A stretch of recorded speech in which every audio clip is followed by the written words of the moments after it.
ایک مرتبہ سورہ حمد اور 3 مرتبہ سورہ توحید کی تلاوت فرما کر کل مومن مومنات کی ارواح کو وصال فرما دیجیے۔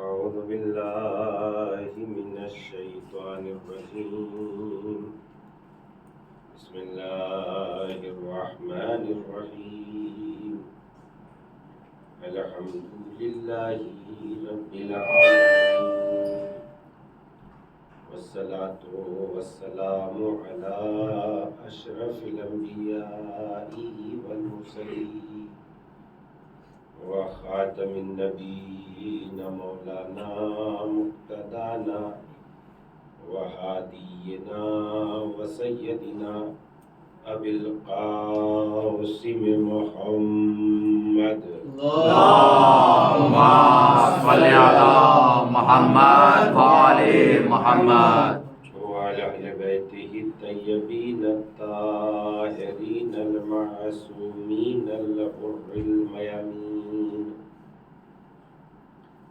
الذين أذهب الله عنهم الرجس على البيت وطهرهم تطهيرا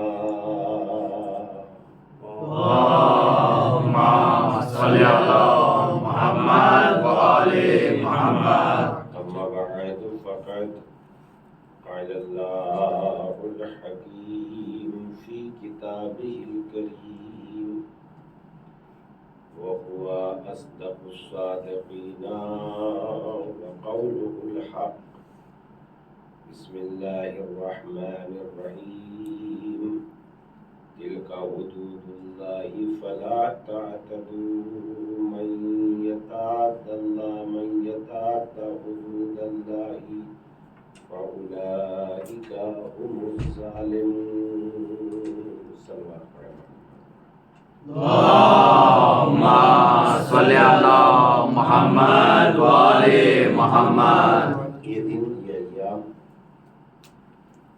جن میں زمانے کو بہت زیادہ ایکٹیو اور بہت زیادہ بیدار ہونا چاہیے تھا، اس کی وجہ یہ ہے کہ یہ زمانہ نبی کی اس بیٹی کا ہے جسے اللہ نے فاطمہ قرار دیا، اور ہم جانتے ہیں کہ رتبوں کے اعتبار سے انسان کی قدر و منزلت اتنی ہی زیادہ ہو جاتی ہے جتنا کوئی رتبے اور عہدے دار ہوتا ہے۔ مثلا دنیا کے عہدے پر اگر فائز اسکول میں 1000 بچے ہیں، مگر اگر پرنسپل کی بیٹی کو کوئی تکلیف ہوتی ہے تو 1000 کے 1000 غمزدہ ہو جاتے ہیں۔ اس کے بعد مثلا کوئی پرائم منسٹر ہے تو اگر پرائم منسٹر کو تکلیف ہوتی ہے حکومت کے اعتبار سے، چاہے ریاکاری کے اعتبار سے ہی صحیح، مگر سارے سرکاری دفاتر اور سارے سرکاری ڈپارٹمنٹ بند کر دیے جاتے ہیں۔ بھلے سے کوئی دکھ ظاہر طور پر ہر کوئی شعبہ دکھ کا اظہار کرتا ہے، تو اسی اعتبار سے زمانے کو کہ چونکہ اس نبی کی بیٹی ہے جو نبیوں کا سردار اور خاتم الانبیاء ہے، دنیا کو اس زمانے میں اس لیے بیدار ہونا چاہیے تھا کہ ہمارے نبی کے علاوہ خدا کی خدائی میں افضل ترین ذات سب سے زیادہ ہمارے نبی کی ہے، اور جب ہمارے نبی کی سب سے زیادہ افضل ترین ذات ہے تو اس نبی کی بیٹی کی بھی ذات سب سے زیادہ افضل ترین ہے۔ تو اس لیے زمانے کو بہت زیادہ ہوشیار اور بیدار ہونا چاہیے تھا۔ اور تلاش کرنا چاہیے تھا، لیکن زمانہ ہمیشہ دنیا دو چیزوں میں گرفتار رہی ہے۔ کچھ لوگ وہ رہے ہیں جنہوں نے ظلم کیا، اور کچھ لوگ وہ رہے ہیں جنہوں نے ظالم کا ساتھ دیا، اور دنیا آج تک اسی طرز پر عمل کرتی ہوئی آ رہی ہے۔ دنیا کو کبھی نہ ظالم سے نجات ملی ہے اور نہ ظالم کا سپورٹ کرنے والوں سے دنیا خالی ہوئی ہے۔ ظلم کی تو دھار ہی تبھی تیز ہوتی ہے جب ظلم کو سپورٹ کرنے والے لوگ مل جاتے ہیں، ورنہ ظالم میں کوئی تیز دھار نہیں ہے جب تک کہ اس کو سپورٹ کرنے والے نہ ملے۔ مگر ظالم تبھی اپنے دانتوں کو تیز کرتا ہے جب اس کو جو ہے سپورٹ کرنے والے مل جاتے ہیں۔ اے کاش کہ ظلم کا بائیکاٹ کرنے والے زیادہ ہوتے اور ظالم کا ساتھ دینے والے کم ہوتے، مگر زمانے میں دیکھا یہی گیا ہے کہ لوگ ظالم کا ساتھ دیتے ہیں اور کبھی مظلوم کی صدا پر لبیک۔ ہماری یہ مجلسیں، چونکہ ہم نے جس آیہ کریمہ کو ان مجلسوں کے لیے معین کیا ہے سرنامہ کلام کے لیے، سورہ مبارکہ بقرہ کی آیت نمبر 229 ہے، جس میں ارشاد ہوتا ہے تِلْکَ حُدُودُ اللَّهِ فَلَا تَعْتَدُوا۔ دیکھو یہ اللہ کی حدود ہیں، اللہ کی معین کیے ہوئے حدود ہیں، لہذا ان حدوں سے باہر نہ جانا۔ وَمَن يَتَعَدَّ حُدُودَ اللَّهِ، اور جو اللہ کی معین کیے ہوئی حدوں سے باہر چلا جاتا ہے، فَأُولَٰئِکَ هُمُ الظَّالِمُونَ، بس وہی ظلم کرنے والوں میں شمار ہو جاتا ہے۔ لہذا جناب فاطمہ جس زمانے میں آواز اٹھا رہی ہے، اس زمانے میں سیدہ کا ایک مقابلہ ظلم کرنے والی ایک بڑی جماعت سے ہے، اور خاتون جنت نے ظلم کرنے والوں کے خلاف آواز کو بیدار کیا، اور اس سلسلے میں آپ نے ایک عظیم خطبہ بھی دیا جس کو ہم دھیرے دھیرے انشاءاللہ آپ کی خدمت میں شاید ان 20 مجلسوں میں کسی حد تک ہم کامیابی حاصل کر لیں۔ خطبے کا ہر لفظ اتنا عظیم ہے کہ ہم جیسا ان پڑھ اور جاہل انسان بھی اس سے متعلق بہت ساری باتیں کر سکتے ہیں، چونکہ ہر لفظ میں ایک بے پناہ علم سمایا ہوا ہے۔ لیکن آج کی مجلس کو ہم آپ کی خدمت میں ان کے فضائل اور مراتب کے اعتبار سے پیش کریں گے، اور ان کے فضائل و مراتب کے اعتبار سے بس یہی بات کافی ہے کہ ہمارے نبی نے یہ ارشاد فرمایا فاطمۃ بضعۃ منی من آذاہا فقد آذانی ومن آذانی فقد آذا اللہ۔ فاطمہ میرا جز ہے، جس نے انہیں تکلیف پہنچائی اس نے مجھے تکلیف پہنچائی، اور جس نے مجھے تکلیف پہنچائی اس نے خدا کو تکلیف پہنچائی۔ ہم اس بات کو بخوبی جانتے ہیں کہ کلام کی عظمت کہنے والے کی عظمت کے اعتبار سے ہوا کرتی ہے۔ ایک کلام معمولی آدمی نے کہا تو لوگ سنیں گے اور اس طریقے سے اپنے سر کو جھٹک کے کہہ دیں گے، اس بات کی کوئی حیثیت اور اہمیت نہیں ہے۔ لیکن وہی کلام، وہی بات ایک بڑے عالم دین نے کہی اور بہت بزرگ ہستی نے کہی، اس بات کی اہمیت اور عظمت کچھ اور ہو جاتی ہے۔ لیکن وہی بات کسی اولو العزم علاوہ پیغمبر کے علاوہ کسی اور نے کہی تو اس بات کی اہمیت کچھ اور ہوتی ہے۔ لیکن وہی بات صاحب شریعت نبی نے کہی ہو، اس بات کی عظمت کچھ اور ہو جاتی ہے۔ لیکن وہی بات صاحب شریعت نبی کے علاوہ اس نبی نے کہی ہو جو ساری کائنات میں افضل ترین نبی ہے، تو اس بات کی عظمت کچھ اور ہو جاتی ہے۔ اور کہنے والے کے اعتبار سے جب میں بات کہتا ہوں تو میرے پیچھے قرآن میں اللہ کی ضمانت نہیں ہے کہ یہ جو کہیں گے سچ ہی کہیں گے، بلکہ میرے خواہشات، میری تکلیفیں، میری پریشانیاں، میری جہالتیں مجھے مجبور کرتی ہے کہ میں وہ بات کہتا ہوں جو حقیقت کے مطابق نہیں ہوتی۔ لیکن اگر پیغمبر کوئی بات کہتے ہیں تو ان کے پیچھے خدا کا یہ کلام موجود ہے، ما ینطق عن الہوی ان ہوا الا وحی یوحی۔ ہمارا پیغمبر اپنی خواہش سے کوئی بات نہیں کہتا، مگر وہی کہتا ہے جو پروردگار عالم کہلواتا ہے۔ تو اس اعتبار سے ہمارے نبی کی بیٹی کی عظمت کیا ہو سکتی ہے؟ اس لیے کہ ہم پہلے تو یہ دیکھیں کہ عظمت رسالت کیا ہے، رسول اللہ کی عظمت کیا ہے۔ رسول اللہ کی عظمت کو جاننے کے لیے کہ ہمارے پیغمبر کی عظمت کیا ہے، قرآن مجید کا مطالعہ کریں اور قرآن مجید میں دیکھیں کہ ہمارے نبی کو پروردگار عالم نے کبھی طٰہٰ کہا ہے، کبھی یاسین کہا ہے، کبھی مزمل کہا ہے، کبھی مدثر کہا ہے، اور اس کے بعد قرآن مجید میں اللہ نے جو فضیلتیں ہمارے نبی کی بیان کی ہے، سورہ مبارکہ اعراف میں ارشاد ہوتا ہے الذین یتبعون الرسول النبی الامی الذی یجدونہ مکتوبا عندہم فی التوراۃ والانجیل یامرہم بالمعروف وینہون عن المنکر ویحل لہم الطیبات ویحرم علیہم الخبائث ویضع اسرہم اغلال التی کانت علیہم فالذین آمنوا بہ وعزروہ ونصروہ واتبعوا نور الذی انزل علیہم وَأُولَئِكَ هُمُ الْمُفْلِحُونَ۔ اس آیت میں اللہ نے یہ ارشاد فرمایا کہ جو اس نبی کی پیروی کرتے ہیں جس کا ذکر توریت میں بھی ہے، زبور میں بھی ہے، انجیل میں بھی ہے، قرآن مجید میں بھی ہے، یعنی یہ ہمارے نبی اتنی فضیلتوں کے مالک ہیں کہ کوئی آسمانی کتاب نہیں ہے جس میں ہمارے نبی کا ذکر موجود نہ ہو۔ تو ذرا سوچو تو صحیح کہ جس نبی کا ذکر اللہ نے ہر آسمانی کتابوں میں کیا ہے، اس نبی کی عظمتوں کا اندازہ کیا ہوگا۔ اور پھر اس کے بعد کیا کہتے ہیں، ہمارا یہ نبی کون ہے، کیا کرتا ہے، یأمرونہم بالمعروف، یہ نیکیوں کا حکم دیتا ہے، وینہاہم عن المنکر، اور یہ برائیوں سے روکتا ہے۔ پہلے نیکیوں کا حکم دینا بڑی بات نہیں ہے، نیکیوں کو پہلے جاننا حکم دینے سے پہلے کہ نیکیاں کیا کیا ہے، تو اس پیغمبر اسلام کے پاس کتنا علم ہوگا کہ وہ ساری نیکیوں کو جانتا ہے کہ نیکیاں کتنی ہیں۔ پھر کیا کہتا ہے قرآن مجید، وَيَأْمُرُونَهُم بِالْمَعْرُوفِ وَيَنْهَاهُمْ عَنِ الْمُنکَرِ، اور وہ برائیوں سے روکتا ہے۔ تو گویا اس پیغمبر کے سینے میں اتنا علم ہے کہ وہ تمام نیکیوں کو جانتا ہے اور تمام برائیوں کو جانتا ہے۔ اس کے بعد کیا کہتا ہے قرآن مجید ہمارے اس پیغمبر کے بارے میں، وَيُحِلُّ لَهُمُ الطَّيِّبَاتِ، اور وہ پاک و پاکیزہ چیزوں کا حکم دیتا ہے، یعنی کائنات میں جتنی پاکیزہ چیزیں ہیں ان سب کو ہمارا نبی جانتا ہے۔ اس کے بعد قرآن کیا کہتا ہے، وَيُحَرَّمُ عَلَيْهِمُ الْخَبَائِثِ، اور جتنی بھی نجس چیزیں ہیں ان کے بارے میں ہمارا نبی جانتا ہے کہ وہ نجس چیزیں کتنی ہیں۔ تو گویا آپ غور کریں، سمندروں میں رہنے والی مچھلیاں کتنی ذات کی ہیں ہم شمار نہیں کر سکتے، مگر ہمارا نبی جانتا ہے کون حلال ہے اور کون حرام ہے۔ آسمانوں میں اڑنے والے پرندے کتنے ہیں ہم ان کو شمار نہیں کر سکتے، مگر ہمارا نبی جانتا ہے کون مثلا حلال ہے اور کون حرام ہے، کون نجس ہے اور کون پاکیزہ ہے۔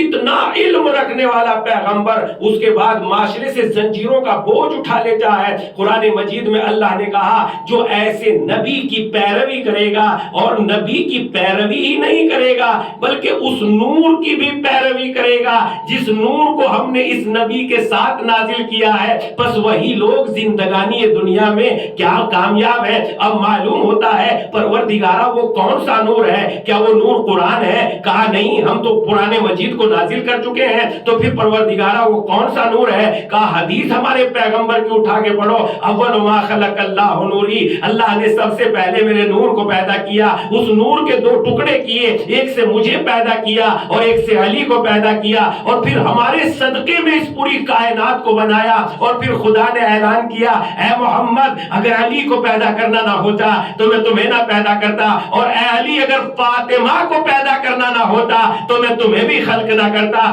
گویا پتا چلا ہمارے نبی کی بیٹی کی عظمتوں کو کون احاطہ کر سکتا ہے، جس کے لیے پیغمبر کہے، جس کے پاس توریت کا علم ہے، زبور کا علم ہے، سمندروں میں رہنے والی مچھلیوں کا علم ہے، آسمان پہ اڑنے والے پرندوں کا علم ہے، نجس کیا ہے علم ہے، پاکیزہ کیا ہے علم ہے، ابھی حالات کے کیا موجود ہے جانتا ہے، آنے والے زمانے میں کیا آنے والا ہے جانتا ہے۔ جو اتنا علم رکھتا ہے وہ کہتا ہے فاطمہ تو بضعۃ منی، ارے فاطمہ میرا جز ہے۔ ایک صلوات پڑھ دے محمد و آل محمد پر، اللہم صلی علی محمد و آل محمد۔ فاطمہ تو بضعۃ منی، فاطمہ میرا جز ہے. وہ پیغمبر یعنی فاطمہ رسالت کا جز ہے، جزو بدن نہیں ہے، جزو رسالت ہے. اس لیے کہ جزو رسالت پیغمبر اسلام نے اتنے دنوں تک انتظار کیا. اگر پیغمبر مثلا نماز لے کے آ رہے ہیں تو پیغمبر نے ابھی نماز کا حکم نہیں دیا، انتظار کر رہے ہیں کہ میں مردوں کو تو پڑھنا سکھا سکتا ہوں مگر عورتوں کے لیے نمونہ عمل کون بنے گی. لہذا نبی کی بیٹی آئی جو پوری صنف کے لیے سیدۃ النساء العالمین بن گئی. اس اعتبار سے ہم دیکھتے ہیں. اور اس کے بعد جب ہم سیدہ کی عظمتوں کو دیکھتے ہیں قرآن مجید میں اللہ نے بہت ساری آیات میں ہمارے نبی کی بیٹی کا تذکرہ کیا ہے. ان کے فضائل بے پناہ ہے، یعنی ان کے فضیلتوں کو کوئی بیان نہیں کر سکتا. اس کی وجہ کیا ہے کہ کوئی بیان کیوں نہیں کر سکتا؟ اس اعتبار سے کہ نیکیوں میں کتنی خوبی ہوتی ہے، نیکیاں کتنی بڑی ہوتی ہیں، ان کا اندازہ نہیں لگایا جا سکتا. اس اعتبار سے سیدہ کے اللہ نے قرآن مجید میں ایک لفظ استعمال کیا، اِنَّا أَعْطَيْنَاكَ الْكَوْثَرَ. اے پیغمبر ہم نے آپ کو خیر کثیر عطا کر دیا. کہتے ہیں ایک گھونٹ پانی کا ثواب کیا ہے؟ کہا پتہ نہیں ہے، ہم لکھ نہیں سکتے ایک گھونٹ پانی کا ثواب کیا ہے. لا الہ الا اللہ کہنے کا ثواب کیا ہے؟ کوئی بیان نہیں کر سکتا. بسم اللہ کہنے کا ثواب کیا ہے؟ کوئی لکھ نہیں سکتا. اس لیے کہ اللہ کی حمد و ثنا بلا ہماری زبان سے اگر ظاہر ہو جائے تو خداوند عالم جو پوری کائنات کا خالق و مالک ہے، اگر ہم اس کے لیے کوئی نیکی انجام دے سکتے ہیں تو خدا کی قسم اس کے اجر و ثواب کو کوئی تحریر نہیں کر سکتا. کیوں تحریر نہیں کر سکتا؟ آخر اس کی وجہ کیا ہے کہ کوئی تحریر نہیں کر سکتا؟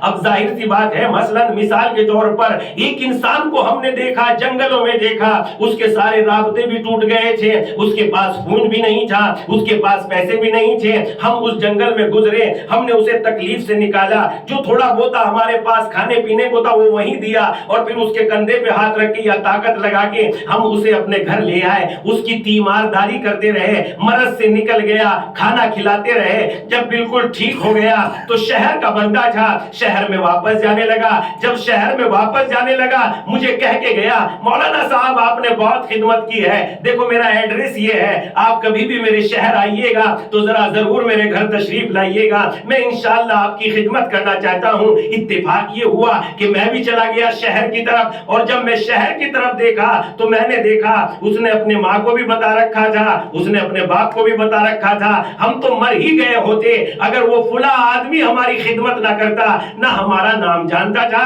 نہ ہمارا پتہ جانتا تھا. اس نے تو انسانیت کی خاطر ہماری خدمت کی ہے، اور جب اس نے انسانیت کی خاطر ہماری خدمت کی ہے لہذا ایک دن ہم نے جو جا کے اس کے گھر پہ دکل بات کیا، اب وہ دیکھا اور دیکھنے کے بعد بہت زیادہ اس کو خوشی ہوئی، اور جب خوشی ہوئی تو وہ اپنی ماں کے پاس گیا، اپنے باپ کے پاس گیا.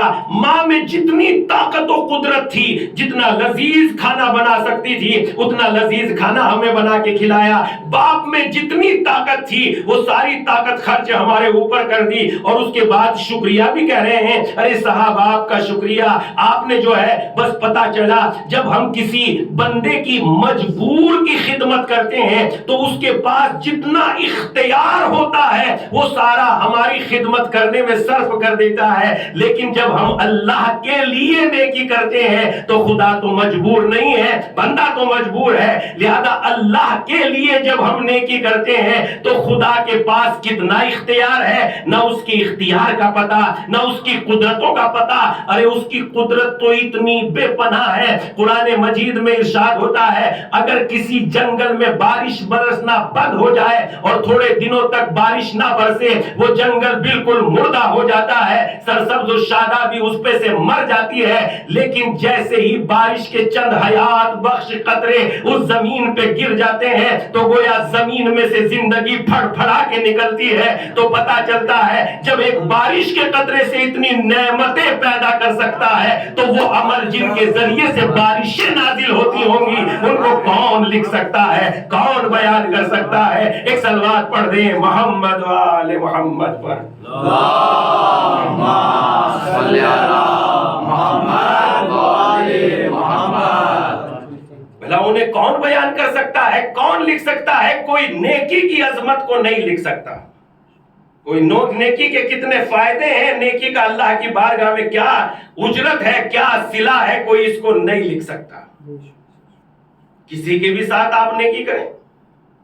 اسی لیے اور اس کے بعد اگر انسان میں کہیں یہ انداز جو اسلام نے انداز دیا ہے انسان کو کہ اس انداز میں جیو، اگر انسان میں کہیں وہ انداز پیدا ہو گیا تو پھر تو ہر قدم انسان کا خدا کی قسم ہر قدم پہ جنت میں خدا محلوں کی تعمیر کر دے گا، دنیا میں آباد کر دے گا. اگر وہ انداز اختیار کر لیا انسان نے، جو اللہ نے انسان کو ایک سلیقہ دیا ہے، ایک انداز دیا ہے.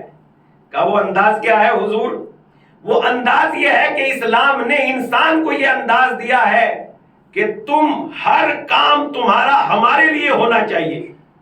بیٹوں کو کھلائی پلائی اپنے لیے نہیں کہ میرے بیٹے ہیں، بیٹے کی اس لیے کفالت کہ وہ اللہ کے بندے ہیں. تمہارا ہر کام میرے لیے ہونا چاہیے. بیوی سے محبت، رشتہ داروں سے محبت، اولاد سے محبت، خاندان سے محبت، دوستوں سے محبت، نماز ہو کہ نہانا ہو، کھانا ہو کہ پانی ہو، تمہارا چلنا ہو کہ بیٹھنا ہو، تمہارا ہر کام میرے لیے ہو جانا چاہیے. اگر انسان کا کوئی ایک کام اللہ کے لیے ہو جاتا ہے تو ہزاروں نجاستوں کروڑوں نجاستوں سے انسان کو نجات مل جاتی ہے. اگر انسان کا کام اللہ کے لیے ہو جائے کروڑوں نجاستوں سے طہارت میں آ جاتا ہے. مثلا انسان اگر رشتہ داری کی وجہ سے کھلا رہا ہے تو احسان جتائے گا، اور اگر اللہ کے لیے کھلا رہا ہے تو جب تمہارے لیے کھلایا ہی نہیں ہے تو تم سے احسان کا مطالبہ بھی نہیں ہے. اور جس کے لیے کیا ہے وہ اتنا دے دے گا، اتنا دے دے گا کہ اس کی نعمتوں کا شکریہ، ارے ایک نعمت کا شکریہ ادا نہیں کر سکتے، ساری نعمتوں کا شکریہ کہاں سے بجا لاؤ گے؟ مثلا مثال کے طور پر ایک سانس کی نعمت جو ہوا کے ذریعے ہم لے رہے ہیں، اگر انسان چاہے کہ اس نعمت کا شکریہ ادا کرنے کی توفیق مل جائے تو انسان ایک سانس کا شکریہ ادا نہیں کر سکتا. تو جب بندہ بندے کی خدمت کرے گا اللہ کے لیے تو احسان سے نجات پا جائے گا،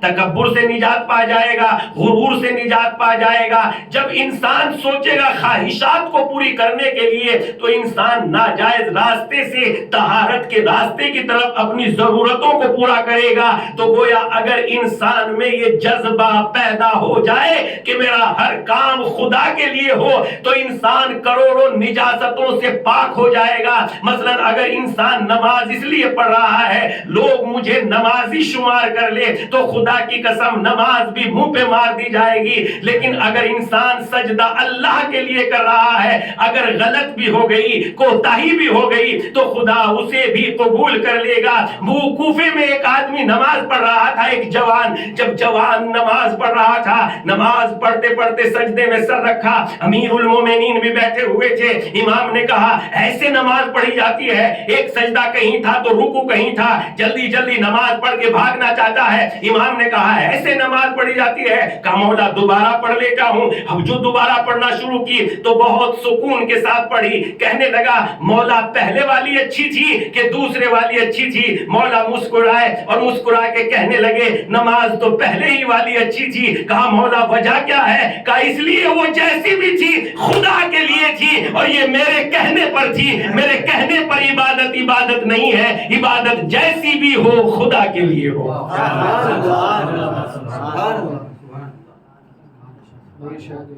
تو خدا کی قسم اگر ہمارے یہاں ایک کام بھی اللہ کے لیے ہو جائے، ایک کام، اگر ہمارے اندر یہ فکر و یہ شعور پیدا ہو جائے، کاش ان مجلسوں کی برکت میں ایسا ہو جائے، اگر ہمارے اندر یہ شعور پیدا ہو جائے کہ میرا یہ کام اللہ کے لیے ہے تو پھر ہر کام اتنا پاک و پاکیزہ ہو جائے گا کہ فرشتے اسے پاکیزہ لباس میں لپیٹ کے آسمان کی طرف بلند کریں گے.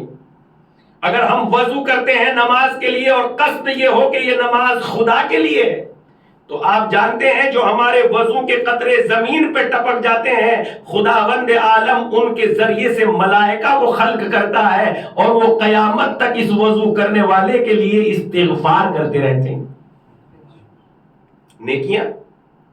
نیکیوں سے بڑی تو کوئی دولت اس لیے کہ انسان جو ہے یہ اپنے اندر یہ پیدا کر لے کہ میرا ہر کام خدا کے لیے ہو جائے. بس جب انسان کا کام خدا کے لیے ہو جائے گا تو پھر خدا بندے کو کیا دے سکتا ہے؟ کوئی شمار کر سکتا ہے کہ بندے کو کیا دے دے خدا؟ وہ چاہے تو 1000 سال کی زندگی دے سکتا ہے کہ نہیں دے سکتا؟ وہ چاہے تو سارے دنیا کی حکومت دے سکتا ہے کہ نہیں دے سکتا؟ تو بس انسان کا کام خدا کے لیے ہونا چاہیے. میری مجلس، میری ماتم، قرآن مجید میں بھی یہی ہے، قل ان صلاتی ونسکی ومحیایا ومماتی للہ رب العالمین. اے پیغمبر کہہ دیجئے میری زندگی، میری حیات، میری نماز، میری قربانی سب اللہ کے لیے. اور ہمارے نبی کی بیٹی کی عظمت یہی ہے کہ ان کا ہر کام ہم جب دیکھتے ہیں تو ہم یہ نیت کرتے ہیں قربتاً اللہ، مگر ان کی شان یہ ہے کہ خدا نے قرآن مجید میں ان کے لیے فرمایا وَمَا تَشَاءُونَ إِلَّا أَن يَشَاءَ اللَّهُ. یہ کچھ بھی نہیں کرتے مگر وہی کرتے ہیں جو رضائے خدا کے لیے ہوتا ہے. یعنی ان کا ہر کام خدا کے لیے. کتنی عظمت ہو سکتی ہے ان بندوں کی. ان پہ درود پڑھنا، ان پہ صلوات پڑھنا، ہماری حیثیت کے اعتبار سے ان پہ درود پڑھنے کا اتنا ثواب ہے کہ خدا ہماری گناہوں کی جھولیوں کو پاک کر دے گا ان پر درود و سلام بھیجنے کی بنیاد پر. صلی اللہ محمد وآلِ محمد. چونکہ جب کوئی چیز آپ نے دیکھا ہوگا، جب ہم ایک بالٹی میں گندا پانی لے کے جاتے ہیں، بالٹی کا بالکل پانی ایک دم گندا ہے، صابن ملا ہوا ہے، مٹی ملی ہوئی ہے، اور ہم نے اسے جا کے سمندر میں انڈیل دیا، تھوڑی ہی دیر میں آپ دیکھیں گے، تھوڑی دیر تک تو وہ گدلا گدلا دکھائی دے گا، لیکن تھوڑی ہی دیر کے بعد چونکہ سمندر میں طہارت ہے، پاکیزگی ہے، اور زیادہ پانی پاک و پاکیزہ ہے اور تھوڑا پانی گندا ہے، ایک دو نہر، ایک دو جو ہے لہر کا جھونکا سا آئے گا اور وہ گندا پانی بالکل صاف اور ستھرا ہو جائے گا. بس اسی طریقے سے ہماری مثال ہے، ہمارا پورا کردار گناہوں سے ملا ہوا ہے، لیکن جب ہم ان لوگوں سے مل جاتے ہیں جن کی سمندر کی طہارت کا اعلان خدا نے قرآن مجید میں ان الفاظ میں نہیں کیا، انما یرید اللہ لیذھب عنکم الرجس اہل البیت ویطہرکم تطہیرا. اہل بیت تو اللہ کا ارادہ یہ ہے کہ تمہیں ایسا پاک و پاکیزہ رکھے. تو جب ایک بالٹی پانی کو بڑا سمندر طاہر بنا دیتا ہے، صاف بنا دیتا ہے، کوئی یہ نہیں کہہ سکتا کہ اس میں مٹی کی ملاوٹ ہے، اس میں صابن کی ملاوٹ ہے. نہیں، دیکھنے والا یہ کہتا ہے یہ سارا پانی سمندر کے جیسا ہے، گویا سمندر نے اسے اپنے رنگ میں رنگ لیا. بس اگر ہمارا ایک عمل بھی اہل بیت کے لیے ہو جائے، خدا کے لیے ہو جائے، تو خدا ہمیں ان کی طہارت میں شامل کر لیتا ہے. اور جب ان کی طہارت میں ہم شامل ہو جاتے ہیں، جیسے ایک باٹلی گندے پانی کو سمندر پاک کر دیتا ہے، ویسے ہی گناہگار بندوں کی گناہوں کو اہل بیت کی طہارت اگر ہم سچے دل سے توبہ کر لیں تو پاکیزگی میں تبدیل کر دیتی ہے، طہارت میں بدل دیتی ہے. اور خود قرآن مجید میں بھی یہ آیت ہے یبدل اللہ سیئاتہم حسنات. اگر انسان جو ہے نیک بن جاتا ہے گناہوں کے بعد تو خدا اس کی برائیوں کو نیکیوں میں بدل دیتا ہے. خدا اس کی برائیوں کو نیکیوں میں بدل دیتا ہے. تو اس اعتبار سے بس ہمیں یہ شعور دیا ہے اسلام نے کہ ہمارے کام میں اللہ شامل ہو جائے کہ میرا رب، میرا پروردگار. اور دنیا کی جو ہم دنیا میں نیکیاں انجام دیتے ہیں ان کی جزا دنیاوی بھی ہوتی ہے اور اخروی بھی ہوتی ہے، یعنی دونوں جہان میں ہمیں خدا نیکیاں کی جزا دیتا ہے. مثلا مثال کے طور پہ ہم نے کسی جانور کو پانی پلا دیا، ہم نے کسی بندے خدا کی خدمت کر دی، ہم نے کسی بھوکے غریب و فقیر کو ایک روٹی کھانا کھلا دیا، اس کے بدلے میں خدا ہمارے رزق میں اضافہ کر دے گا. یہ دنیا کا اجر ہے، یہ دنیا کا ثواب ہے. ہو نہیں سکتا کہ خدا دنیا میں ہمیں کچھ نہیں دے گا آخرت میں دے، نہیں، دنیا میں بھی دے گا. مثلا ایک واقعہ پیش کرتا ہوں. حضرت عیسیٰ علیہ السلام ایک جگہ سے گزر رہے تھے اور دیکھا حضرت عیسیٰ علیہ السلام، حضرت موسیٰ علیہ السلام کا واقعہ ہے.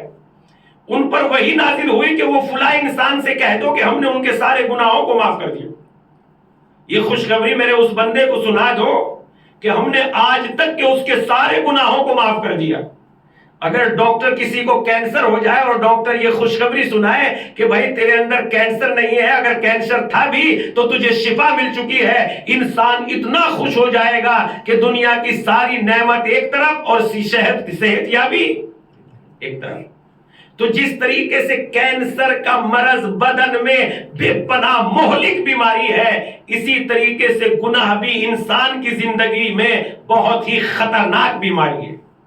چونکہ ہم کینسر کے سنگینی کو، کینسر کے وزن کو جانتے ہیں، گناہ کی سنگینی کو نہیں جانتے، اس لیے پتہ نہیں ہے، ورنہ ہزاروں کینسر کا مرض ایک طرف اور گناہ کی گندگی ایک طرف، اور کسی نبی کے ذریعے سے خدا بشارت دلوا دے کہ ہم نے آج تک کے اس کے سارے گناہ معاف کر دیے، انسان کے لیے کتنی خوشی کا مقام ہے۔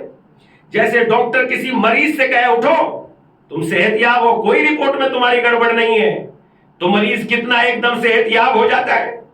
ایسے ہی اگر کسی گناہگار کو یہ خوشخبری مل جائے کہ تمہارے سارے گناہ معاف کر دیے گئے ہیں، مگر یہ ہوگا اسی وقت جب انسان کا یہ کام اللہ کے لیے ہو۔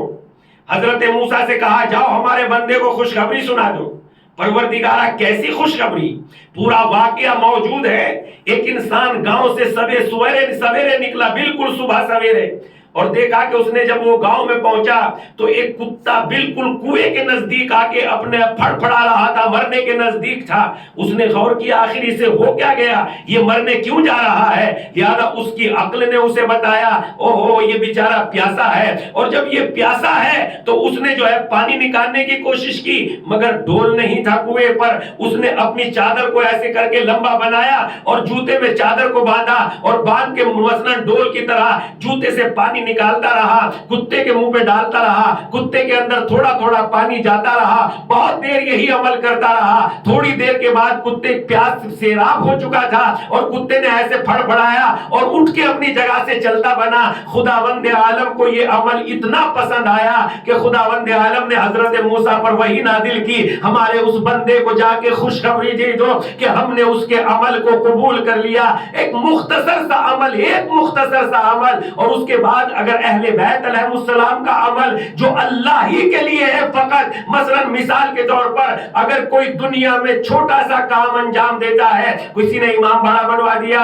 کسی نے مسجد بنوا دی، کسی نے ہاسپٹل بنوا دیا، تو ایک ہاسپٹل میں 10 سال میں کتنے لوگ شفا یاب ہوں گے آپ اندازہ نہیں کر سکتے۔ ایک اسکول بنوا دیا تو ایک اسکول میں 10 سال میں کتنے لوگ مثلا پڑھ کے باہر نکل جائیں گے آپ اندازہ نہیں لگا سکتے۔ تو اب ذرا غور کریں کہ اہل بیت کے لیے اگر ایک انسان ایک اسکول، ہاسپٹل، مسجد، امام بارگاہ بنوا دیتا ہے تو اس کی فضیلتوں کا اندازہ نہیں لگایا جا سکتا کہ اس ہاسپٹل کے ذریعے سے کتنے مریض شفا یاب ہوئے، اس اسکول کے ذریعے سے کتنے لوگ تعلیم یافتہ ہوئے۔ مثلا مثال کے طور پر ایک 10 سال میں 50 لوگ پڑھ کے تیار ہو گئے، 50 لوگوں نے 500 لوگوں کو پڑھایا، پھر اس کے بعد 500 نے پھر 500 کو پڑھایا۔ میاں کیلکولیٹر فیل ہو جائے گا، آپ اس کی فضیلت نہیں سن سکتے، مثلا نہیں تحریر کر سکتے۔ جب ایک اسکول و مدرسے کی فضیلت آپ بیان نہیں کر سکتے جن کے صدقے میں اللہ نے مثلا حدیث قصہ میں یہ کہا ہو میں نے نہ سورج بنایا، میں نے نہ چاند بنایا، میں نے نہ ستارے بنائے، میں نے نہ آسمان بنایا، مگر ان کی محبت میں بنایا جو اہل بیت محمد طاہرین ہیں، ان کی محبت میں ساری کائنات کو خلق کیا۔ تو اب پتا چلا ان کے فضائل نہ قلم لکھ سکتے ہیں نہ سمندر روشنائی بن جائے۔ اس لیے یہ کیوں کیا؟ اس لیے کہ ان کے سارے کام خدا کے لیے ہے۔ بس جب انسان کے کام خدا کے لیے ہو جاتے ہیں تو بہت سے لوگ وہ ہوتے ہیں جنہیں خدا نعمتوں کی صورت میں جزا دیتا ہے، اور بہت سے لوگ وہ ہوتے ہیں کہ خدا ان کا خود ذاکر بن جاتا ہے، اس لیے کہ گناہگار ذکر کرتا ہے تو اپنی حیثیت سے، خدا ذکر کرتا ہے تو اپنے کمال کی اعتبار سے۔ ایک صلوات پڑھ دے محمد و آل محمد پر۔ محمد و آل محمد۔ خدا جب ذکر کرتا ہے تو اپنی فضیلتوں، اپنی قدرت کے اعتبار سے، اور پورا سورہ دہر نازل ہوا۔ کوئی نہیں کہہ سکتا کہ یہ اہل بیت علیہ السلام کی شان میں نہیں، پورا سورہ دہر اہل بیت علیہ السلام کی شان میں، جس میں کئی دریاؤں کے نام ہیں، کئی مثلا آخرت کے نام ہے، سلسبیل ہے، چشمہ کوثر ہے، تسنیم ہے، سب۔ اور اس کے بعد جب انسان نیکی کرتا ہے تو خدا نیکی کا بدلہ اس دنیا میں بھی دیتا ہے۔ مثلا کسی کو غریب کو کھلا دیا تو اس کے رزق میں اضافہ ہو گیا، کسی کی عیادت کر دی تو انسان کی جو ہے عمر میں اضافہ ہو گیا، کسی کو پانی پلا دیا تو خداوند نے۔ لیکن اگر انسان جو ہے گناہ کرتا ہے تو اس گناہ کی سزا یہاں پر دنیا میں بھی ملتی ہے۔ مثلا میں نے کسی کے حقوق لوٹ لیے تو خداوند عالم میرے رزق میں کمی پیدا کر دے گا، ٹھیک کر دے گا کہ نہیں کر دے گا؟ اسی طریقے سے اخروی فائدہ بھی ہوتا ہے، اخروی ثواب بھی ہوتا ہے ہر عمل کا اور ہر گناہ کا، لیکن دنیاوی ثواب اور دنیاوی جزا مختصر ہوتی ہے، اور اخروی ثواب بندے کے بس کی بات نہیں ہے کہ وہ تحریر کر دے۔ مثلا مثال کے طور پر یہ قرآن اس کی شریعت میں آیا ہے کہ اگر کسی جماعت میں 10 آدمی نماز پڑھنے والے ہو جائیں امام کے ساتھ، تو پھر اگر سارے قلم، سارے اشجار، سارے درخت قلم بن جائے، سارے سمندر روشنائی بن جائیں، تو اس کی فضیلتیں، اس کا ثواب تحریر، اور سارے ملائکہ لکھنے بیٹھ جائیں تو اس نماز کا ثواب نہیں لکھ سکتے۔ تو انسان کو کبھی کبھی سمجھ میں نہیں آتا کہ مالک اتنا، مثلا ایک نماز کا ثواب اتنا کیوں قرار دیا ہے۔ بس یہی بات سمجھنے کی ہے، اور یہی تو علم ہے۔ اس لیے کہ جب انسان اس دنیا میں زندگی گزارتا ہے تو دنیا آخرت دنیا کی طرح نہیں ہے۔ دنیا میں جو اجر خدا دیتا ہے، مثلا مثال کے طور پر آپ نے نیکیاں کی، اللہ نے ایک شربت کا جام آپ کے لیے نازل کر دیا، آپ نے وہ شربت کا جام پی لیا، مگر 2 گھنٹے کے بعد اس کا اثر ختم ہو جائے گا۔ اسی طریقے سے مثلا ہم نے کسی کو ایک تماچا مار دیا، غصب کر لیا، اللہ نے ایک تماچا ہمارے لیے بھی معین کر دیا، تو اس تماچے کا اثر گھنٹے 2 گھنٹے کے بعد ختم ہو جائے گا، دن 2 دن کے بعد ختم ہو جائے گا۔ اسی طریقے سے اس شربت کا اثر بھی دن یا 2 دن کے بعد ختم ہو جائے گا۔ مگر آخرت میں ایسا نہیں ہے کہ انسان، خداوند عالم انسان کو کوئی نعمت دے گا تو ایک ہی نعمت کے ذریعے سے اس میں اتنی قیمتی وہ نعمت ہوگی کہ ایک ہی نعمت کے ذریعے سے، مثلا انار کی نعمت آپ کو دے دی، مگر آپ چاہیں گے اس پہ کیلا پیدا ہو جائے تو کیلا بھی پیدا ہو جائے گا، انار پیدا ہو جائے تو انار بھی پیدا ہو جائے گا، چونکہ اللہ نے وہاں بندے کو اختیار دیا ہے اور یہاں بندے کو اپنے اختیار سے دیا ہے۔ جب مجبور ہوتا ہے حالت کچھ اور ہوتی ہے، مختار ہو جاتا ہے تو حالت کچھ اور ہو جاتی ہے۔ ایک صلوات پڑھ دے محمد و آل محمد پر۔ اللہم صلی علی محمد و آل محمد۔ تو جب ہم جیسے بندوں کے نماز کی ثواب نہیں لکھا جا سکتا تو ان کی نماز، جن کا اٹھنا بیٹھنا سونا جاگنا اللہ کے ہی لیے تھا، کون فضیلتیں بیان کر سکتا ہے؟ وہ جو بھی کچھ کرتے تھے اللہ کے لیے کرتے تھے۔ اگر ہماری زندگی میں بھی یہ بات ہو جائے تو خدا کی قسم خدا آسمان سے مائدہ نازل کر دے، رزق نازل کر دے۔ اس لیے ان کا ہر کام خدا کے لیے ہوتا تھا۔ قرآن مجید میں خود کہا وَمَا تَشَاءُونَ إِلَّا أَن يَشَاءَ اللَّهُ، یہ کچھ نہیں چاہتے۔ پھر ان کے جو القاب ہے نبی کی بیٹی کے، اللہ اکبر، ان کے القاب صدیقہ، طاہرہ، مطہرہ، راضیہ، مرضیہ، فاطمہ، ان القاب کے سلسلے میں اگر غور کیا جائے کہ اللہ نے انہیں کتنی عظمت عنایت کی ہے، تو صدیقہ اور صادقہ، یہ 2 لفظ استعمال ہوتے ہیں عربی میں، صادقہ اور صدیقہ۔ صادقہ کہتے ہیں بہت سچی ہو، اور صدیقہ کہتے ہیں بہت زیادہ سچی ہو، ٹھیک؟ لیکن اس میں بہت زیادہ فرق ہے۔ صادق میں پایا جاتا ہے ثبوت، اور صدیق میں پایا جاتا ہے حدوث۔ بات کو غور سے سنیے گا، صادق میں پایا جاتا ہے ثبوت اور صدیق میں پایا جاتا ہے حدوث۔ مثلا ہم نے کوئی دعویٰ کیا کہ میں نے فلاں انسان کو اس ٹائم اس جگہ پر دیکھا تھا، ہم کہیں گے ثبوت پیش کیجیے۔ اس نے دیکھا کہ کئی چیزیں کہ ہاں اس نے بھی دیکھا تھا، کئی گواہ پیش کر دیے ثبوت کے طور پر، تو بات واضح ہو گئی کہ کہنے والا انسان سچا ہے۔ لیکن صدیق میں پایا جاتا ہے حدوث، اور حدوث کہتے ہیں حادث کو، حادث کہتے ہیں جو تھا نہیں مگر کہہ دیا گیا تو ہو گیا، اس لیے صدیق میں پایا جاتا ہے حدوث۔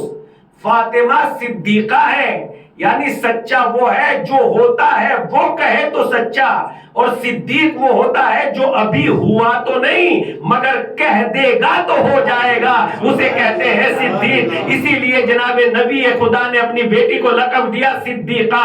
صدیقہ کہتے ہی اس کو ہے کہ جو ہوا تو نہیں مگر کہہ دے گی تو ہو جائے گا۔ اسی لیے عید کا زمانہ آیا اور بچوں نے ماں سے کہا سب کے پاس لباس ہے مگر ہمارے پاس تو لباس نہیں ہے۔ ماں نے بچوں سے کہہ دیا تمہارا لباس درزی لے کے آئے گا، یہ نہ کہیے کہ بچے مچل گئے۔ اور ماں نے بچوں کے مچلنے کے لیے کہہ دیا نہیں، جب صدیقہ نے بول دیا تو اللہ پر لازم تھا کہ جو فاطمہ نے کہا ہے وہ ہو کے رہے گا۔ اس لیے فاطمہ صادقہ نہیں ہے، فاطمہ صدیقہ ہے، اور صدیقہ کہتے ہی اس کو ہے جو اگر نہ بھی ہونا ہو جو وہ کہہ دے گا تو ہو جائے گا۔ اسی لیے صدیقہ نے کہا تمہارا لباس آئے گا، تو درزی رضوان جنت آیا اور درزی بن کر آیا، اور اس نے چونکہ ماں نے کہہ دیا تھا درزی تمہارا لباس لے کے آئے گا، لہذا اب لوگوں نے آ کے کہا وما تشاؤون الا ان یشاء اللہ، یہ تو چاہتے ہی وہ ہے جو خدا چاہتا ہے، ان کی چاہت اپنی کوئی چاہت نہیں ہے بلکہ ان کی چاہت خدا کی چاہت ہے۔ لہذا ماں نے کہہ دیا تمہارا لباس آئے گا۔ اب مورخین نے کہنا شروع کر دیا فاطمہ کو علم غیب تھا۔ ہم شیعوں نے کہا ہاں بے شک علم غیب تھا، اس لیے کہ ہم تو وہی مانتے ہیں جو ہمارے نبی نے کہا، ہم نبی سے آگے نہ بڑھتے ہیں نہ نبی سے پیچھے ہٹتے ہیں، اس لیے کہ جو نبی سے پیچھے ہٹ جائے وہ بھی مسلمان نہیں ہے، اور جو نبی سے آگے بڑھ جائے وہ بھی مسلمان نہیں ہے۔ ہم تو اتنا ہی مانتے ہیں جتنا نبی نے کہا ہے۔ نبی نے کہا ہے میری بیٹی علم غیب کی عالمہ، نبی نے کہا اپنی بیٹی کو عالمہ ہے، تو اس کا مطلب یہ ہے عالم کے اعتبار سے وہ ایسے عالم نہیں ہے کہ کوئی بتانے والا بتائے گا تو وہ جانے گا، بلکہ ان کو سکھانے والا وہ ذات ہے جس کے پاس ہر شے کا علم ہے۔ تو جیسا پڑھانے والا ہوتا ہے ویسا ہی تو پڑھنے والا ہوتا ہے۔ اگر ایک جاہل سے پڑھا ہے تو تھوڑا سا ملے گا، اگر ایسی ذات سے پڑھا ہے جو کن فیکون کا مالک ہے تو جس نے جیسا استاد ویسا ہی تو شاگرد ہوگا۔ تو اللہ نے انہیں عالمہ بنایا ہے تو اتنا علم نہیں دیا کہ جہاں تک تمہاری آنکھیں دیکھتی ہو بس اتنے تو تم عالم ہو، اور جہاں تک تمہاری آنکھیں نہ دیکھتی ہو اس کے بعد تم عالم نہیں ہو۔ میں ایک جملے کہہ دوں خدا کی قسم بے پناہ فضائل ہو جائیں گے۔ علی نے کیا کہا اگر کائنات کے پردے میری آنکھوں کے سامنے سے ہٹا دیے جائے تو میرے علم میں اضافہ نہیں ہوگا، اس لیے علم میں اضافہ اس کے ہوتا ہے جو پہلے جانتا نہ ہو اور جب پردے ہٹ جائے تب جان چکا ہو۔ لیکن علی نے کہا اگر ساری کائنات کے پردے ہٹا دیے جائے تو میرے علم میں اضافہ نہیں ہوگا، اور پیغمبر نے فاطمہ کے لیے کہا اگر علی نہ ہوتے تو فاطمہ کا کوئی کفو نہ ہوتا، یعنی جو علم پیغمبر کو ہے وہی علم علی کو ہے، اور جو علم علی کو ہے وہی علم فاطمہ کو ہے۔ ایک صلوات پڑھ دے محمد و آل محمد پر۔ اللہم صلی علی محمد و آل محمد۔ جو علم علی کو، جو علم پیغمبر کو وہی علم علی کو ہے، اور جو علم علی کو ہے وہی علم جو ہے فاطمہ کو۔ اگر علی نہ ہوتے تو میری بیٹی کا کوئی کفو نہ ہوتا۔ تو اس اعتبار سے فاطمہ کی عظمت اللہ اکبر۔ اور ما تشاؤنا کہہ دیا لوگوں نے۔ جناب رضوان جنت آئے اور انہوں نے آ کے پوچھا، سیدہ نے جب تک الباب کیا تو کہا کون؟ تو رضوان جنت نے کہا انا خیاط الحسنین، میں حسنین کا درزی ہوں۔ لوگوں نے اس پہ اعتراض یہ کیا کہ اگر جانتی تھی علم غیب ہے تو جانتی تھی کہ دروازے کے باہر کون ہے، تو اگر جانتی ہے کہ کون آیا ہے تو پوچھا کیوں؟ اور پوچھا ہے تو اس کا مطلب یہ ہے کہ جانتی نہیں ہے۔ ہم یہ کہتے ہیں اس سلسلے میں کہ ہر سوال جاننے کے لیے نہیں ہوتا، ہر سوال جاننے کے لیے نہیں ہوتا، بلکہ کبھی کبھی سوال بتانے کے لیے بھی ہوتا ہے۔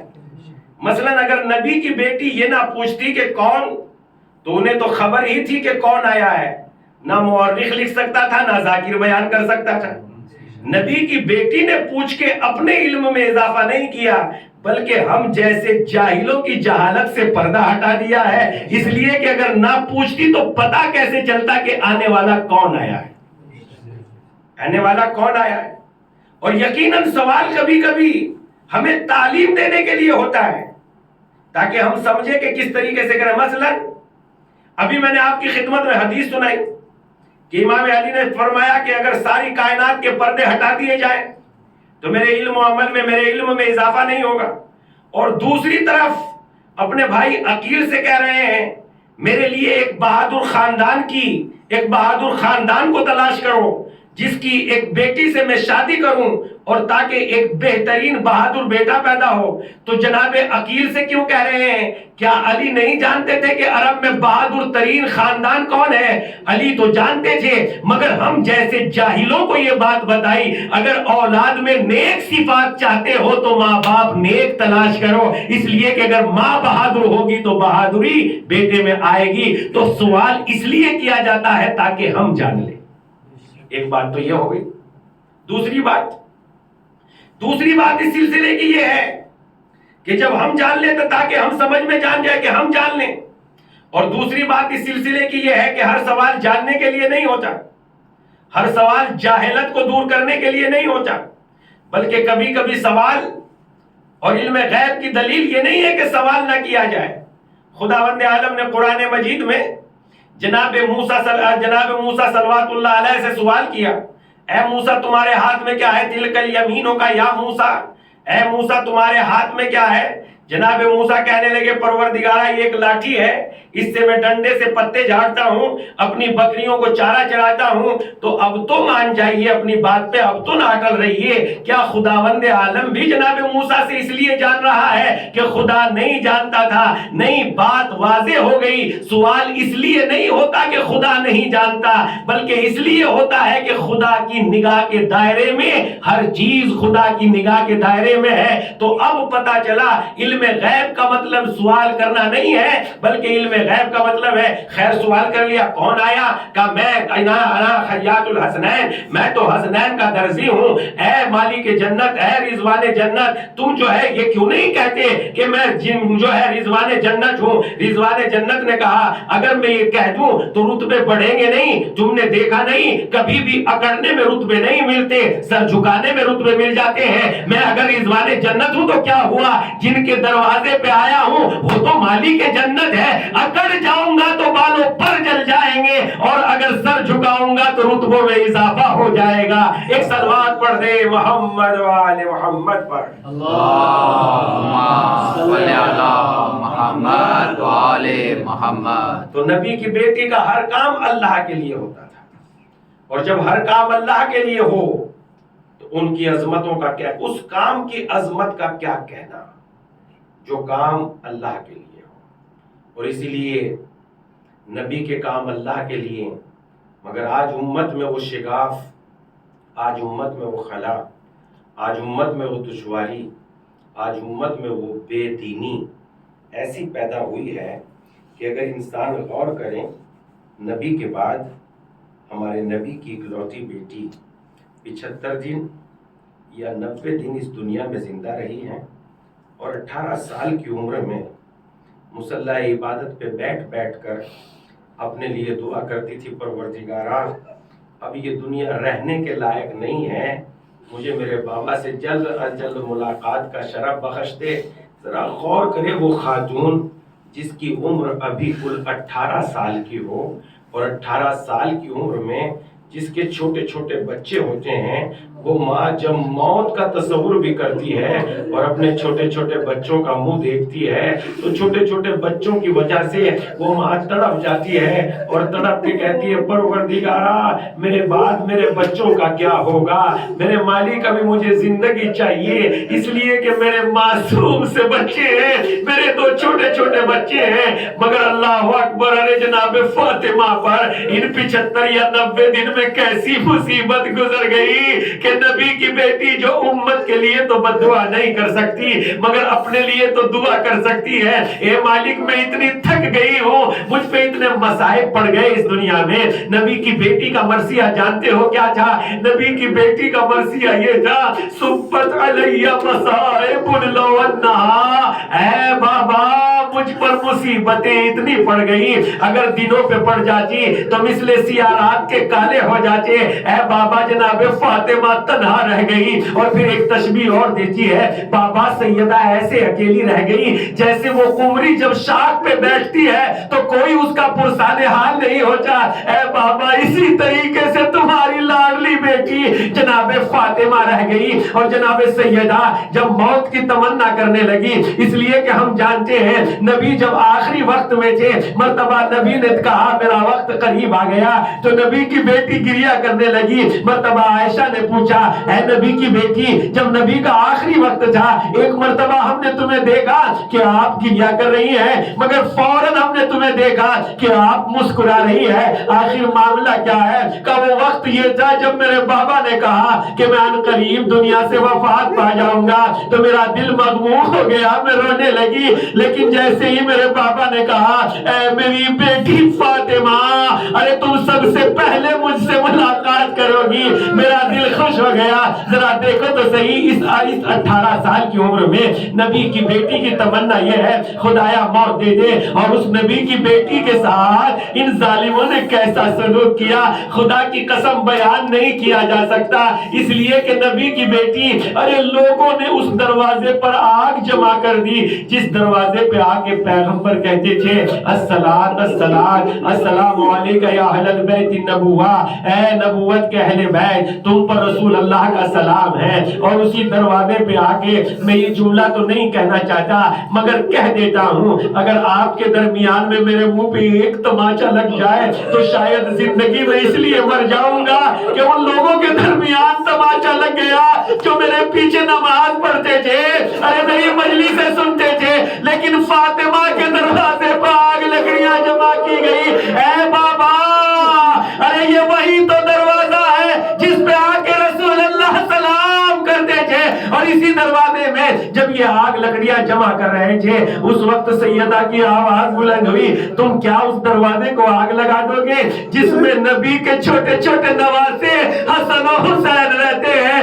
بس ایک ہی دروازے پر ایک ہی آواز آئی، خلو ابو الحسن، ابو الحسن کو باہر نکال لو۔ لیکن جیسے ہی دروازہ گیا، ارے سیدہ بے ہوش ہو گئی اور دروازے کے نیچے دب گئی، محسن کی شہادت ہو گئی، لاجرکم اللہ۔ اب جو جیسے ہی ہوش آیا تو کیا دیکھتی ہے؟ ارے اپنے شوہر کے گلے میں رسی کا پھندا ہے اور لوگ بے دردی کے ساتھ کھینچتے ہوئے جا رہے ہیں۔ آواز دیتی ہے خلو ابو الحسن، ارے ابو الحسن کو چھوڑ دے ورنہ میں اپنے سر کے بال پریشان کر دوں گی۔ لو چلنے لگی، مگر ایک دن وہ بھی آیا، آج علی کو لے کے جناب فاطمہ اپنے گھر آ گئی، مگر ایک دن اور آیا زندگی میں۔ آج سیدہ اٹھی اور اٹھنے کے بعد حسن کو نلایا، اچھا لباس پہنایا، حسین کو نلایا اور اچھا لباس پہنایا اور ابو الحسن کے پاس مسجد نبوی میں بھیج دیا، اور اس کے بعد خود بھی زیب تن اچھا لباس کیا۔ جناب اسماء کہتی ہے آج میں تھوڑی سی خوش تھی کہ نبی کی بیٹی کو آج طبیعت شاید اچھی ہے، لیکن جیسے ہی مجھ سے کہا اے اسماء اگر میری تسبیح کی آواز آتی رہے تو سمجھ لینا فاطمہ زندہ ہے، اور اگر نہ آئے تو سمجھ لینا میرا دل ٹوٹ گیا۔ اور اس کے بعد کہا اے اسماء دیکھو میرے حسن و حسین کا خیال رکھنا، میرے بچے چھوٹے چھوٹے ہیں، میرے بچوں کا خیال رکھنا، انہیں ٹائم پر کھانا کھلا دیجئے گا۔ مرتبہ حسن و حسین آئے اور آ کے کہنے لگے ہمیں کھانا دے دیجئے۔ اب کھانے کے لیے اسماء نے کہا آؤ بچوں ذرا کھانا کھا لیں۔ مولا فوراً یہ چھوٹے چھوٹے بچے بول اٹھے اے اسماء کیا ہم نے کبھی ماں کے بغیر کھانا کھایا ہے جو آج کھائیں گے؟ لو اجرکم اللہ، راز نہ رہا۔ ابو الحسن کے پاس بچے دوڑے گئے، اے بابا ارے ہماری ماں کا انتقال ہو چکا ہے۔ لو ابو الحسن مسجد نبوی سے چلتے ہیں، تھوڑی ہی دور گھر تھا، مگر روایت کہتی ہے جب امام علی نے جناب فاطمہ کی شہادت کی خبر سنی تو 3 مرتبہ گرتے ہیں اور 3 مرتبہ اٹھتے ہیں۔ آج علی کی نگاہوں کے سامنے بہت اندھیرا آ چکا ہے۔ ایک عالم مفسرین کہتے ہیں علی کی نگاہوں کے سامنے اندھیرا نہیں بلکہ جو مدینے میں ہو گیا وہ تو کربلا میں بھی نہیں ہوا. میں زیر ممبر بیٹھا ہوا تھا, ارے مدینے میں کیا ہو گیا جو کربلا میں بھی نہیں ہوا. جب انہوں نے اگلی بات کہی تب مجھے سمجھ میں آ گیا واقعی بات کتنی سچی ہے. کہنے لگے ارے جناب زینب کے سر پہ, جناب زینب کے سر پہ اس وقت تک چادر موجود تھی جب تک حسین زندہ تھے. جناب سکینہ کو تماچا نہیں لگا جب تک حسین زندہ تھے. جناب میرا باپ کی چادر نہیں چھینی جب تک حسین زندہ تھے. مگر اللہ اکبر, ارے فاطمہ کی پسلیاں ٹوٹ گئی. علی کی زندگی میں فاطمہ کا پہلو شکستہ ہو گیا. علی کی زندگی میں لو اجرکم اللہ, علی چلتے ہیں غسل و کفن دیتے, غسل دیتے ہیں, کفن دیتے ہیں اور ایک مرتبہ کہتے ہیں آؤ بچوں اپنی ماں کا دیدار کر لو. اور جیسے ہی بچے پینٹی کی طرف کھڑے ہوئے اور ایک ماں نے ایک مرتبہ بچوں نے کہا اے اماں اگر ہمارے نانا سے ملاقات ہوگی تو ہمارا سلام کہیے گا اور کہیے گا آج ہم غریب ہو گئے, آج ہم یتیم ہو گئے. ارے جیسے ہی بچوں نے کہا اے اماں ہم غریب ہو گئے, ارے بندے کفن ٹوٹے. میرے بچوں, ارے میری موجودگی میں کیسے غریب ہو گئے. اے فاطمہ, ایک مرتبہ حسین نے کہا اماں حسین غریب ہو گیا, آپ کے بندے کفن ٹوٹ گئے. مگر ہاں اللہ اکبر, ارے حسین کا لاشا پڑا ہوا تھا, سکینہ کو تماچے لگ رہے تھے, حسین کا لاشا پڑا ہوا تھا, بالیاں گوشوارے چھینے جا رہے تھے. آپ کا جنازہ اٹھایا گیا, علی نے دفن کر دیا. مگر اللہ اکبر, ارے آپ کے بیٹے کا لاشا گھوڑوں کی ٹانگوں سے پامال کر دیا گیا. اللہ اکبر, اللہ اکبر. فلا لعنت اللہ علی قوم الظالمین وسيعلم الذين ظلموا أيام منقلب ينقلبون. پروردگارا تجھے واسطہ محمد والے محمد کا, ہمارے اس غم کو قبول فرما, ہمارے آنسوؤں کو پاکیزہ قرار دے دے, ہمارا یہ عمل تیرے لیے خالص ہو جائے ایسی توفیق عنایت فرما. پروردگارا دنیا کی ذمہ داریاں بندے پر بہت ہوتی ہیں, مالک تو جانتا ہے حالات کتنے خراب ہیں, حلال روزی دستیاب مشکل ہو گئی ہے, اس کے باوجود بھی پروردگارا ہم تیری بارگاہ میں ہیں. پروردگارا ہمیں یہ شعور دے دے کہ ہمارے سب کام تیری ذات کے لیے ہو جائے, اور ہماری نگاہوں کے سامنے جہاں بھی ہم زمین کے کسی بھی کونے پر ہو تیری ذات ہماری نگاہوں کے سامنے ہو, ایسی توفیق عنایت فرما. اے پروردگارا دنیا کا ڈر نہیں, ظالم کا ڈر نہیں, ہمیں خوف خدا, خوف خدا یعنی اگر ہم گناہ کر رہے ہوں تو جان رہے ہوں مالک تو دیکھ رہا ہے, ہمیں ایسی بصیرت عنایت فرما. پروردگارا بے گھروں کو گھر عطا فرما, پروردگارا بے روزگاروں کو روزگار عطا فرما. پروردگارا تجھے واسطہ محمد والے محمد کا جو قید و بند میں گرفتار ہے, مالک بے جرم و خطا ایک بچہ گرفتار ہے, مالک اس کی رہائی کے اسباب عنایت فرما. پروردگارا بہت سارے لوگ مریض ہیں, دعا کی گزارش کرتے ہیں اس مجلس کے صدقے میں. پروردگارا ہم تیرے بندے ہیں, تیرے نبی کی آل کا تذکرہ کرتے ہیں, مالک اپنے نبی کی آل کے صدقے میں تمام بیماروں کو صحت کاملہ عنایت فرما.